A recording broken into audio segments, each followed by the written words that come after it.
নমস্কার বন্ধুরা, মিঠু হেসেলে আজ দেখবেন বাটা মাছের তেল ঝাল। সেই জন্য আমি কিছু বাটা মাছ নিয়ে রেখেছি। এছাড়া আদা বাটা রেখেছি, পেঁয়াজ বাটা রেখেছি, এছাড়া আরও রেখেছি টমেটো কেটে রেখেছি, এর সঙ্গে কটা কাঁচা লঙ্কাও রেখেছি। এছাড়া হলুদ, নুন আর অল্প জিরের গুঁড়ো রেখেছি। তাহলে আমি এখন প্রথমে মাছটা হলুদ আর নুন দিয়ে মেখে নিচ্ছি।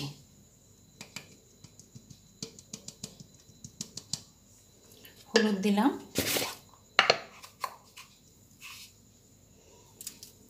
নুন দিলাম। হলুদ আর নুন দিয়ে মাছটা এবারে মেখে নিচ্ছি।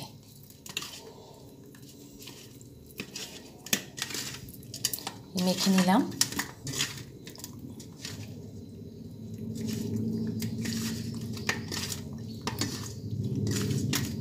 এরপরে মাছটা আমি ভেজে নেব।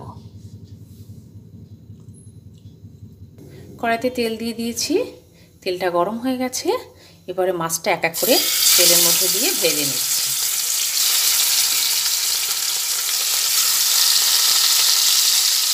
মাছগুলো একটা দিক ভাজা হয়ে যাক, তারপর উল্টে দেবো। মাছগুলো দেখে নিই একটা দিক কতটা ভাজা হয়েছে। সব কটা উল্টে দিলাম। একটা দিক ভাজা হয়ে গেছে বলে উল্টে দিলাম। ওই অংশটা হবে, তারপরে মাছগুলো এক এক করে পাত্রে তুলে নেব। মাছগুলোর পুরো দিকে ভাজা হয়ে গেছে, তাই জন্য এক এক করে তেল ঝরিয়ে আমি পাত্রে তুলে নিচ্ছি।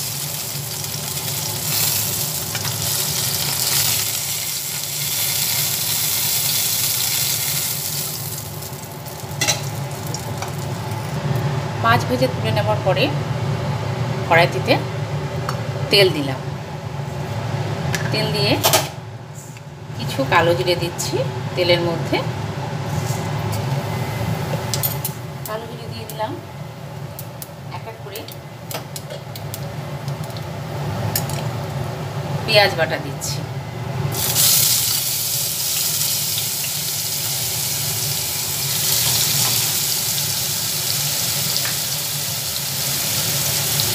টমেটো দিয়ে দিলাম আর কাঁচা লঙ্কাও দিয়ে দিলাম।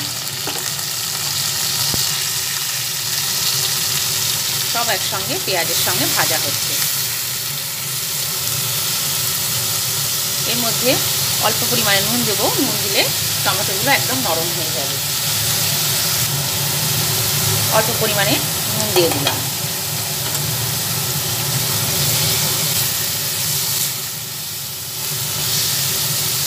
নুন দেওয়ার পরে আবার ভালোভাবে নাড়াচাড়া করে নিচ্ছি।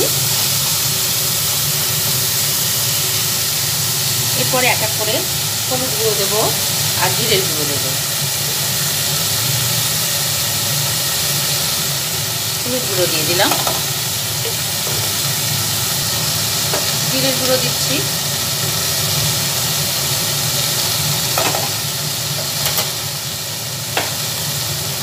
এবার ভালোভাবে নাড়াচাড়া করে নিচ্ছি।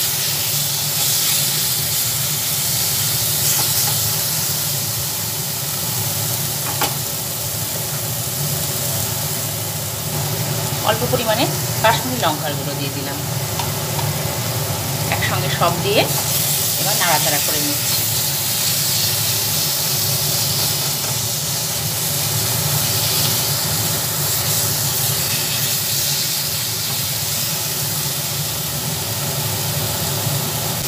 নাড়াচাড়া করতে করতে এর মধ্যে তেলটা ছেড়ে আসবে।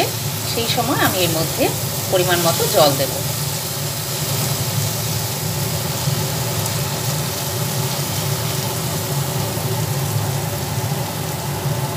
দেখুন নাড়াচাড়া করতে করতে ভাজা হয়ে গেছে, তেলটাও ছেড়ে আসছে।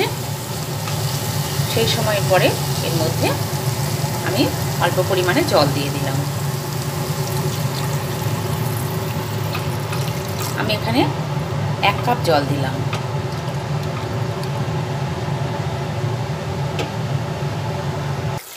জল দেওয়ার পরে বেশ কিছুটা ফুটলো।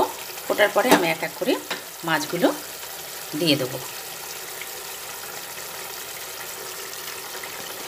মাছগুলো দেওয়ার পরে আর খুব বেশিক্ষণ ফোটাবো না।